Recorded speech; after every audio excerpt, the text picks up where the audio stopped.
Time to talk to the coach, Chris Landry of LandryFootball.com. And if you have not been to LandryFootball.com, you're crazy. You got to get to LandryFootball.com, know more about football than all of your friends. And Chris joins us now. His appearance brought to you in part by Owl's Nest Barbecue. Owl's Nest Barbecue there in Ottawa. It has your choices when it comes to barbecue of everything you could possibly need in quality. We're talking about sauces. We're talking about rubs. We're talking about the Green Mountain Grills, which are awesome, awesome, awesome. Chris, good morning. How are you, sir? I'm doing good. How you guys doing this morning? We are absolutely fantastic. Tennessee, Georgia, who'd have thunk it?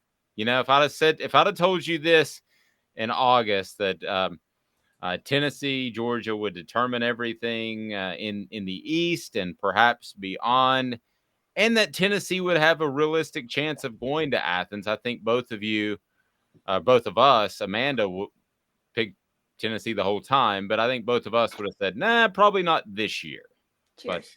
No, I thought maybe, there's a possibility this could be kind of a spoiler type game. But no, I did not see it.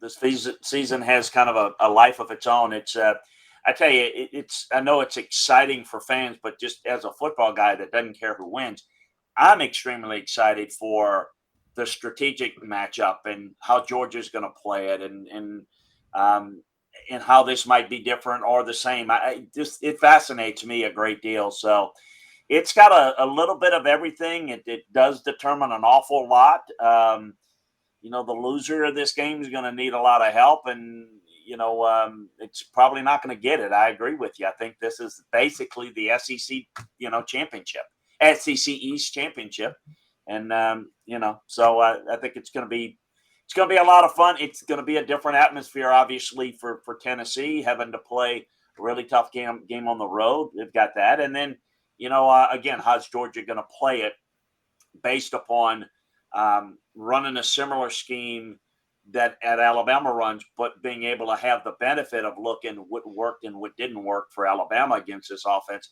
how they're going to play it. I mean, just a whole bunch of things. I can go on and on. I tend to go on and on too much anyway, but this is just, I'm giddy with excitement. Can't wait for the kickoff. It's just one of those things. How big of a loss is Nolan Smith to Georgia, who's out for the year?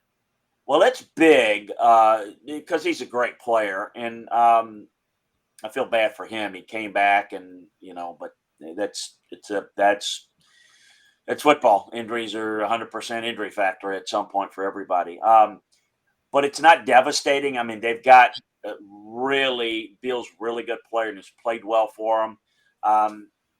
This is going to be a challenge though. Mainly against the run, because I really think the key is to defend Tennessee's offense. Everyone thinks that, well, you got to defend the deep ball. Well, you do, but in order to do that, you got to defend the run with lesser numbers. And so that could have an effect in this game. And by that, I mean you need to keep maximum guys back in coverage. So the more effective you can be defending the run without putting extra guys in the box to stop the run is the key to stopping them. So if you got safeties having to cheat up, well, again, we've discussed this before. Tennessee's offense is an option offense. They basically option the safety. It's basically numbers. Safety comes in the box, they'll throw it. If it stays deep, we'll run it. So the ability to defend the run with lesser numbers is the key. And not having Nolan, look, it hurts. There's no way you can sit there and say it doesn't hurt. It does. But they've still got Georgia's got some really good defenders, and this is going to be, I think, I mean, it's a more complete and more deeper secondary than Alabama has. So this is probably the best defensive personnel. Well, it's definitely the best defensive personnel that Tennessee's faced this year, but it's the best defensive personnel overall in the SEC. We asked today's tough question, and I'm going to give you the options, not for you to answer it, but just to give you an idea of how Tennessee fans feel about this team. And it was, what is your favorite aspect of this team? So we didn't pick out the running game or the passing game, but it's moxie and mindset, character and humility, storylines with Byron Young and Hendon Hooker, excitement and scheme. So that is a backdrop. I want to ask you, Chris, what team or teams have you been around that just had that special something that you felt like they were a group of guys that maximized their ability? You can go to NFL days, you can go to college, whichever team you want to pick, you're like, I like being around these dudes. Boy, there's a whole bunch of them, and there's like 20 that come to mind. So let But me I mean, just just kind of, as far as a team in one particular year. yeah, usually what you see is the really good teams that go all the way in college or the NFL. They usually have it. So there's still a lot of them. I would say that most recently, probably the 2019 LSU team really kind of had it. Um, they had a close win at Alabama, and I mentioned early a few times here in the past, early in the season, had a close game against Texas, but was able to finish it out and just got better and better and better. That there's similarities there. Now the scheme is different. How they go about being good offensively was different. Um, than Tennessee and LSU. The offenses numbers wise are maybe comparative, but how they get to those numbers are completely different. But probably that team, because that's the most recent team in college. I mean, the year that Kansas City made their run, they in the NFL a couple of years ago, that was recent too. But if you look at it, it's probably LSU's the most team that look like they were that. Because if you think about it, I would say Georgia last year had that defensively, and yet they kind of lost it in the conference championship game. So that's why I've kind of put them on the back burner as opposed to kind of LSU went all the way in winning all the games. But I think every championship team has some of that in play. But I would say the most recent team in college would be 2019 LSU. That's the most similar. But again, I said this to you guys on Monday. I know everybody's excited, and you should be excited. That's what fans and it's just starting. Okay, it's November, and now everything you did is great. You it's hard to answer that question to the end of the season because all of that is great to this point. But as I said, like comparing them to LSU, there's some of the similarities. LSU went all the way. LSU won every game. LSU got to the conference championship game, beat Georgia. Then defensively, we know they won offensively, but defensively, they took it to Oklahoma and Clemson, two good, great talent and great skill offensive teams, and they basically rocked them. And then offensively is where they got all the so Tennessee's got to win this week. They've got to win the conference championship game, and then they're going to have to beat two pretty good teams in the playoffs. So, I mean, it's just getting started. I mean, it's not even what they have done to this point is nowhere near what they're going to have to do the rest of the way to finish the deal. So, and this is obviously the biggest one all year long. The biggest one to this point being Alabama, and they got that done. And, we'll see what happens, but I'm excited to find out. Georgia this season has not been super impressive, at least not to me. I know you're different, X's and O's standpoint kind of thing. I think they've really been bailed out a lot by their defense on games they shouldn't have needed to be bailed out. I think their offense is lacking a little bit, especially at the quarterback position. How do you think that will impact this game against Tennessee if their offense can't seem to score points? Because we know Tennessee's will. Well, they're different. So Tennessee's offense, like, people have talked about some of the Big 12 offenses in the past, and I've made the comparison like Tennessee to Oklahoma. That's more exciting, and people look at that offense as better because they score more points. They're built offensively. Georgia's built as a line of scrimmage team. Georgia's built more with the running game, the power run game. They don't spread you out. They come at you with ISO, and they run a lot of downhill run game. So their aim is, to score points, but to eat clock in the process and kind of play more game control. Whereas Tennessee is just fast, go, always scoring. So it's going to look, depending on your style. I mean, do you want a fancy sports car, or do you want something that's a little different? Whatever. It's teaches on. Georgia's not going to look as explosive or look as good, but because they're playing a different type of game. So how does it play out in this game? I fully expect if Georgia's going to be successful in this game, they're going to run the football well. They're going to play game control. They're going to make this a phone booth game and challenge Tennessee's physicality. And then they're going to throw the football when they get numbers to throw it, meaning is Tennessee, if they have to play extra numbers in the box, Georgia can throw the football. They're not a throw it around the lot. They're not as good at receiver as Tennessee, but they use the tight ends more. They run a lot of 2, sometimes 3 tight end sets, and they can attack the middle of the field. And so it's just different. So I think for them, ideally, Georgia doesn't want to get into that fast break game. They don't want to get up and down the field. They want to play more game control, go on longer drives. I think they can be explosive. I think this Tennessee defense hasn't really been challenged by very good offenses to this point, because like LSU's offense has gotten better and better since. But we'll see.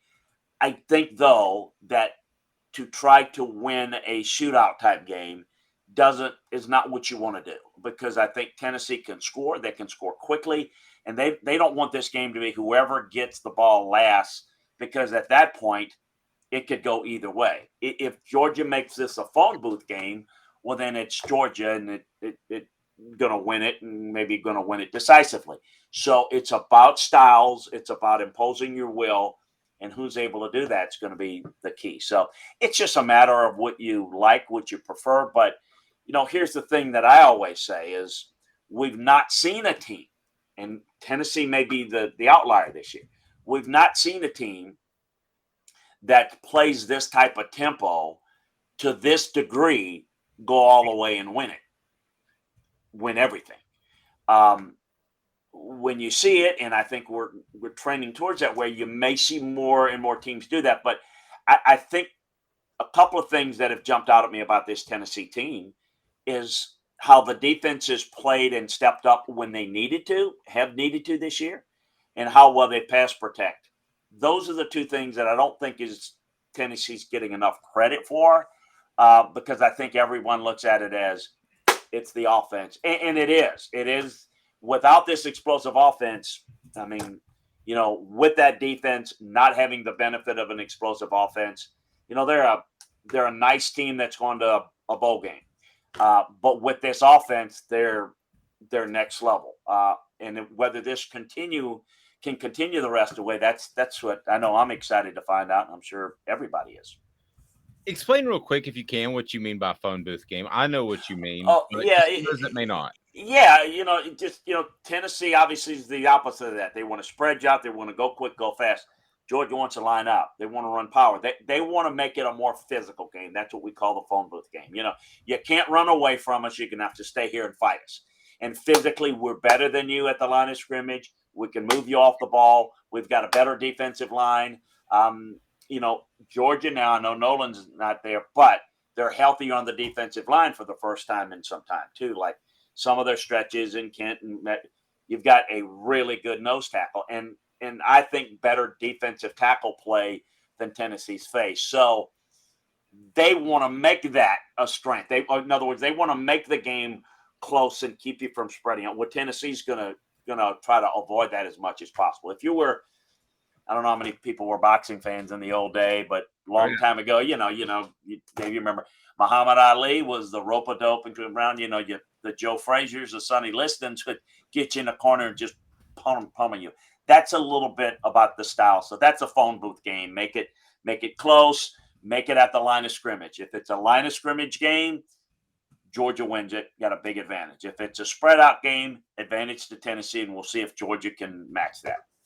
How many times, and you scout every single game, how many times have you seen Stetson Bennett be the positive difference in the game, and he's the reason why Georgia won the game. Yeah, they're not built that way. But if you look at it last year, I mean, they won a lot of games last year. He played very well, but they blew out a lot of people. And you can look at it and say with their defense, they could have won it with another quarterback. Not any quarterback, but another quarterback. I would say that if you looked at the national championship game, he played, well for stretches. Now, I mean, the defense stepped up and was a big factor too, but I don't have the exact numbers where I can go back and look at every game that he's played. He's played so many.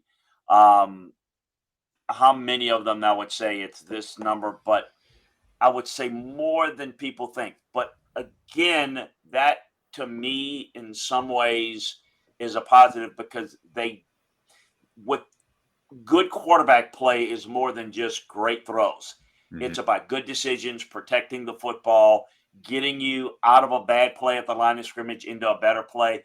Those are things that maybe people don't see or say, like, for example, you come to the line of scrimmage and you check into a run and hand it off, and it's a great run. The quarterback doesn't get credit for that. Well, that's the quarterback that's making the pre-snap read and adjustment that, to me as a coach, we all look at that and say, what a great job there. That's every bit as good as a tight throw, but that's not seen that way publicly. So he's done a lot, probably a lot more than people think. This year, he's actually played better because they've relied more on their offense being the bell cow. So I think he's been pretty good. I will say that. So even with him there's a game where he didn't throw a single touchdown. And I think that's the game where he was in the Heisman talk until that game. I think it was more based on his body of work throughout his career than it is for this season. So what does Tennessee need to do to capitalize on Stetson Bennett's, not his faults, but where he's not so great? Are you trying to say lameness? No, I'm I think your Tennessee, you to me, there are two things you got to do. And this is one thing that Stetson Bennett's probably underrated at. He can run. He's actually a very good athlete and can run the football well, and he can extend plays.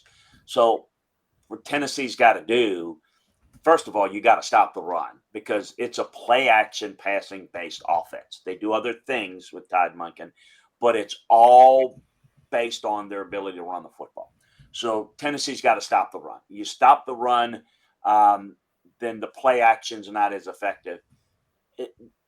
What you also have to do is make sure that you respect, not a spy necessarily, because I think that limits you there. But I think you can do some things defensively where you can get upfield, but you really do a good job of staying in your rush lanes and not providing any escape routes, because they can get into if you force them into 3rd and 12, that's a good situation. And then, he escapes and he picks up a first down, and you got 4 downs that your defense has to stay on the field. So I think the aggressiveness of this Tennessee's defense has made a number of big plays. If you're just looking at it, you're looking at, say, the skill set, a healthier Will Levis or, some other folks are a little bit more talented physically than Stetson.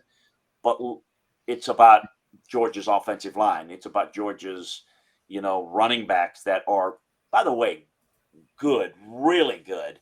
But Georgia's kind of stepped into that Alabama mode where you're starting to compare them to what they used to have. Well, I mean, you're not going to be like the best they've had is not going to happen every year. So Georgia's kind of on a different level, good with some of their ability to run the football and their defensive players. So they're not as good overall this year, but I still think that their offensive line is very good. So much better than, say, Alabama's offensive line, just to give a comparison. At least they played that way to this point. And I think you got to stop the running game. And I think you've got to stop the escape lanes. And you got to do a good job covering the tight ends. Look, you got a 6'7", 285-pound guy you got to defend, and who's going to cover that guy? Washington. That's just – and then Bowers is the big flex wide receiver tight end. But Washington – and so what they do is they run tight end sets, sometimes 2 tight end sets, that they can run the football out of, or they can release a tight end, and they've got a big matchup advantage. So, again, you got to look in grade teams for what they are. It's Georgia. It's not – they don't live off the big play like Tennessee does. Georgia lives off we're going to work the ball down the field and run it, be physical, work the tight end in the passing game.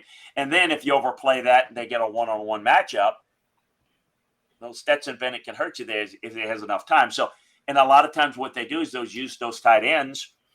They use what we call it a tight end screen, where literally a guy would just turn around at the line of scrimmage and you run past him, and it's just like a simple toss that any of us can make at any point. I mean, just from here. So they've got a very simplistic way of doing it. But they do it with a lot of personnel. I think the key is going to be, can Georgia defensively prevent the big play? Because what happens if Tennessee gets out to a 17-0 lead or something like that? Then, Georgia has to stay in rhythm on schedule offensively. They can't get into this shootout. We're going to spread out and do the same thing. They have to be where they run the football, be a little bit more patient. They can do that. As long as it's a close game, they'll be able to run their offense. If Georgia gets behind, then that's where Georgia's having to chase. Georgia's not as well built for that, and that's where the game could get lopsided. That's where, or make mistakes. That's where Tennessee, at one point started to run away from Alabama. They definitely ran away from LSU because of mistakes, and you're playing chase of a team that that you got to score a touchdown every time quickly because they're going to continue to score. That's what Tennessee wants to continue to do. Can they do that against Georgia on the road? It's a different challenge. That's going to be the key is how they're able to handle that and how they're able to handle Georgia's run game. And then, obviously, can they score quickly, make the big play, and get up big on this Georgia team to help their defense out by having Georgia be one-dimensional. You can make a team one-dimensional. You don't have to worry about the run game because they can't run it because they're down so far. That's what Tennessee's mantra is. That's how they make their defense better. I meant to say this earlier. If you have a question specifically about the X's and O's headed into this game, go ahead and post them on the message board, and I'll get them to Chris Landry of LandryFootball.com. If you haven't joined LandryFootball.com, you're absolutely insane. Join them now. Join Chris's website. It's fantastic. You'll know more about football than you ever imagined possible. And real quick, if I can mention something before you go to that, just to give you an idea to Amanda's point, though, or asking about it. Tennessee has statistically the most productive offense in college football. Georgia's number 2. And yet they couldn't be more different how they do it.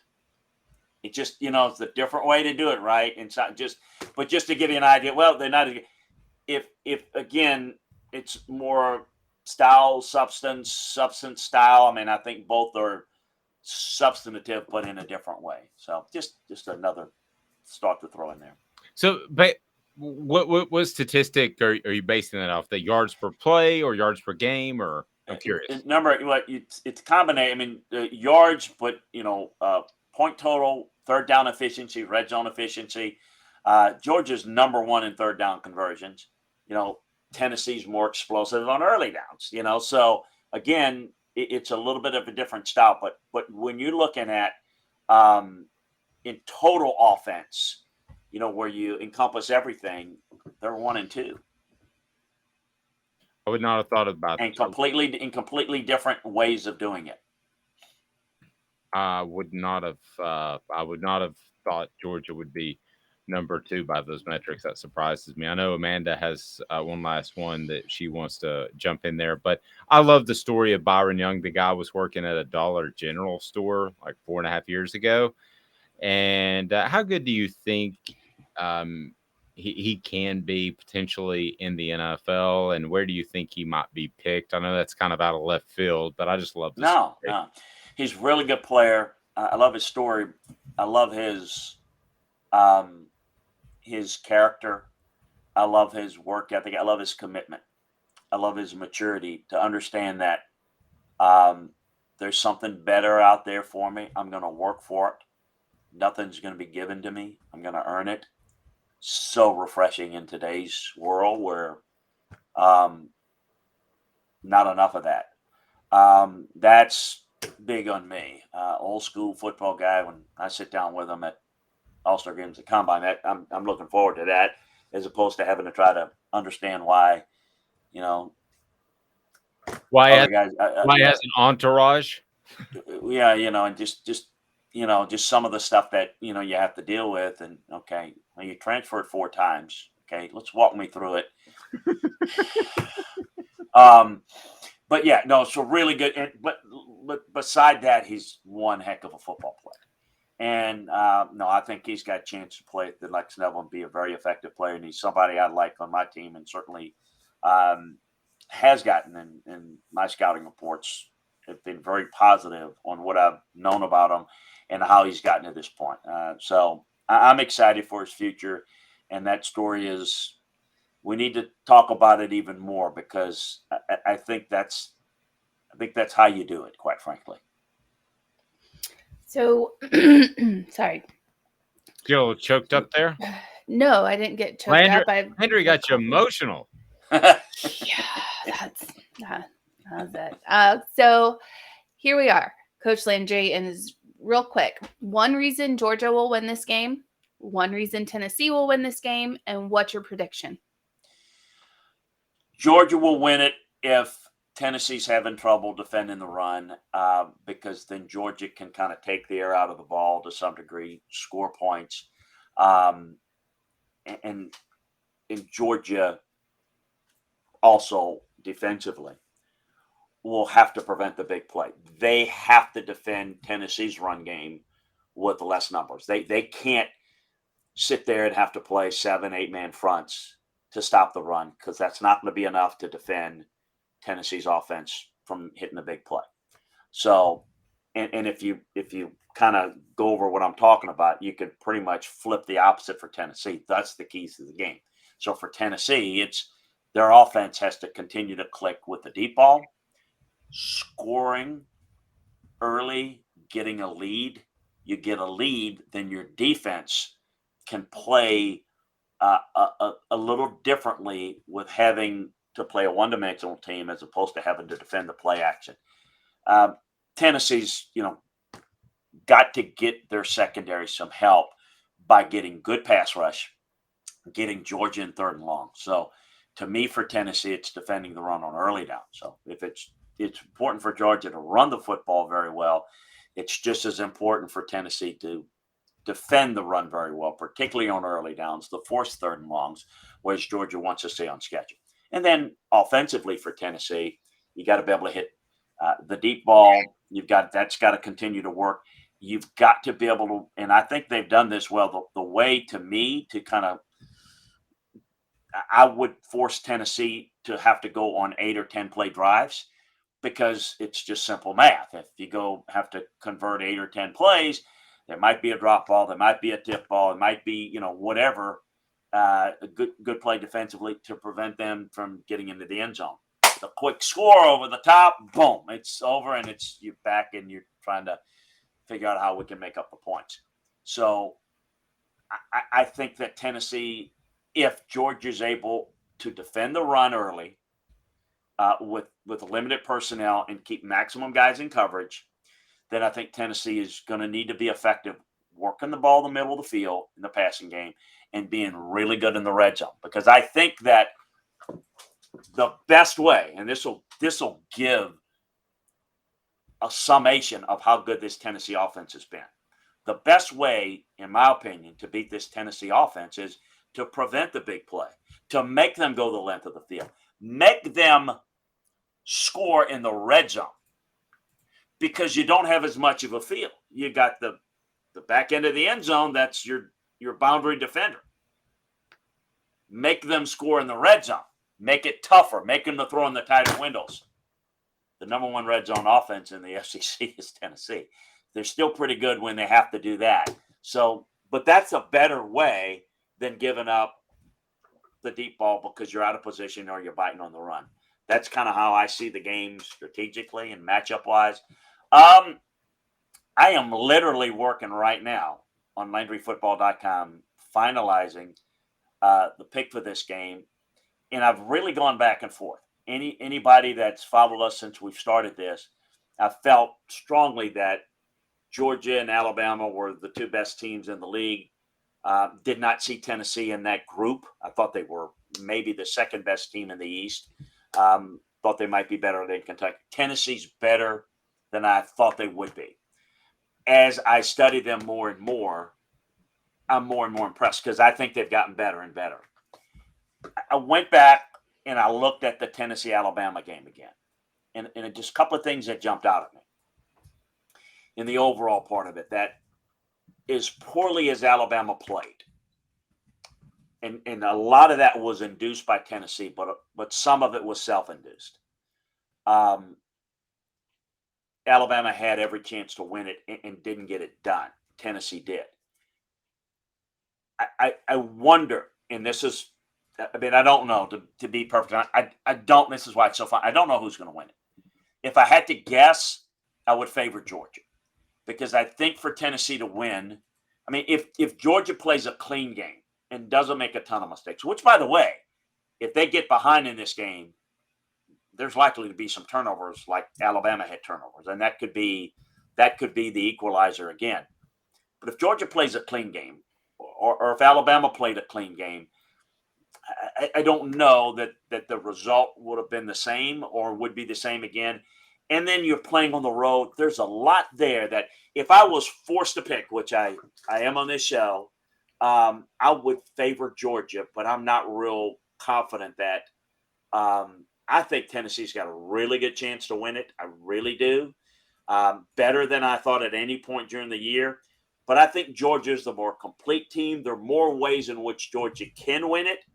I think there's a narrower path for Tennessee to win it. But, man, have they mastered that narrow path, and they go down like, the Roadrunner down that path. They're really, really good at what they do. It's the most consistent and unstoppable facet of any team all year long, the Tennessee offense. No one's really come close to it. This is a different team, a better team. So as I've said before, this is a bigger, better challenge for Tennessee. I think I know you can only go by who you've played and what you've done. This is going to tell me, truly how good Tennessee is. I know what I've seen, but this is going to be on the road against Georgia. Not on last year's Georgia team. It doesn't need to be. They're not playing that team. Against this Georgia team, they're capable. I'm just curious to see if they're going to be able to do it. If forced to pick, I'd probably give Georgia the edge. And that's where I'm leaning, in my summation over at Landry Football, which I'm literally working on. Great stuff, Chris. We will talk to you soon. The fact that you think Tennessee has a realistic chance of winning this game just shows you what Tennessee has been able to accomplish over the course of the season, because we love having you on because you are objective. And you said early on that Tennessee is not of that ilk. The fact that you've changed your mind a little bit, I think, speaks volumes about what Tennessee's done. So I was with you. I didn't think they'd compete with Georgia or Alabama this year. I thought this would be a trend upwards. That was supposed to be what my business model was based off of. But here we go. Chris, great stuff. We certainly appreciate it. I thought we were going to be talking about a 9-3 season, then get really ramped up for 2023, but that's not the case. Yeah, and it's almost bad because it's like there's really nowhere to go but down next year. So it's people's ideas. It's that's what people are going to be expecting now. So I've kind of tell coaches all the time, you can win too fast, too quick, and all of a sudden they expect that all the time, and it's not realistic. There's very few people have been able to do that. So, yeah, it ought to be a great one. Enjoy it. Whatever happens, it's going to be a lot of fun. It's been a great year for Tennessee, and let's see if the magic ride continues. I'm excited to find out.